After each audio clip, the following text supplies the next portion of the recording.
Hi అండి. మీరు ఎప్పుడైనా అన్నవర క్షేత్రం నైట్ టైంలో వెళ్ళారా? నేను చూపిస్తాను చూడండి. అన్నవర క్షేత్రం నైట్ వెళ్ళామండి. సండే రోజు వెళ్తే మార్నింగ్ 6కి బయలుదేరితే మేము చేరేసరికి 2 అయింది.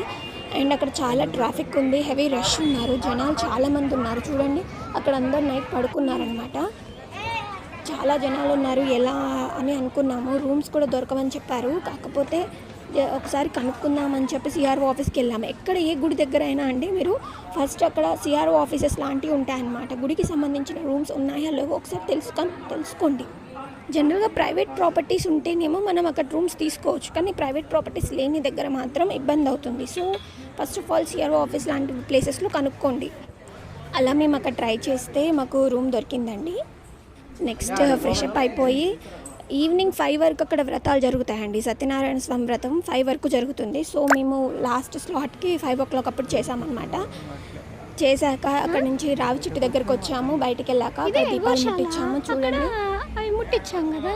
అక్కడ నుంచి 9 అయింది మేము ఈ బయటికి వెళ్ళేసరికి. చూడండి 9 o'clock అప్పుడు గుళ్ళో ఎవ్వరు లేరు. ఆ టైంలో దర్శనాలు వెళ్ళటంటే జనరల్గా వ్రతాలన్నీ మార్నింగ్ జరుగుతాయి కాబట్టి జనాలు ఎక్కువ రష్ మార్నింగే ఉంటారు. ఈవినింగ్ టైంలో మాత్రం చాలా ఫ్రీగా ఉంటుంది. చూడండి గుడి ఎంత నిర్మానుషంగా ప్రశాంతంగా ఉందో. కొంతమంది జనాలే కనిపిస్తున్నారు.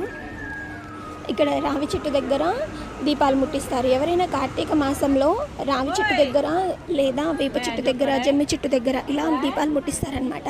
అలా ఎందుకు చేస్తారంటే సంవత్సరం మొత్తం మనం పూజలు చేయలేకపోయినా కూడా ఈ ఒక్కరోజు కనుక కార్తీక మాసంలో ఒక్కసారన్న దీపాలు ముట్టిస్తే సంవత్సరం అంతా చేసిన ఫలితం వస్తుందని చెప్పి అంటారు.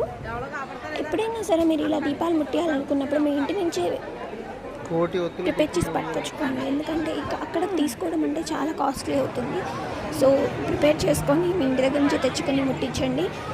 అండ్ అక్కడ చూడండి అక్కడ చాలామంది జనాలు ఉన్నారనమాట. ఆ రోజు గుడి సండే అవ్వడం వల్ల, నెక్స్ట్ డే సోమవారం అవ్వడం వల్ల చాలామంది జనాలు వచ్చారు. మీకు ముందు హాల్లో చూడండి ఎంతమంది జనాలు కనిపిస్తున్నారో.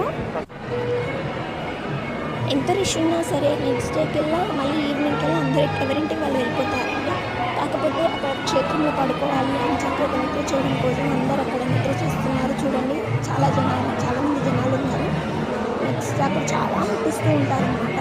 అందరూ ఒత్తిడి ముట్టిస్తారు. ఎక్కువ అంటే బంగారం దొరుకుడు కూడా అనవసరం అయిపోతుంది. వెళ్ళుంటే మీ ఎక్స్పీరియన్స్ ఎలా ఉందో నాకు కమెంట్ చేయండి. మీరు ఎలా ఫీల్ అయ్యారు, అక్కడ ఎంత పాజిటివ్గా అనిపించిందో మీ మాటల్లో నేను కూడా తెలుసుకోవాలనుకుంటున్నాను.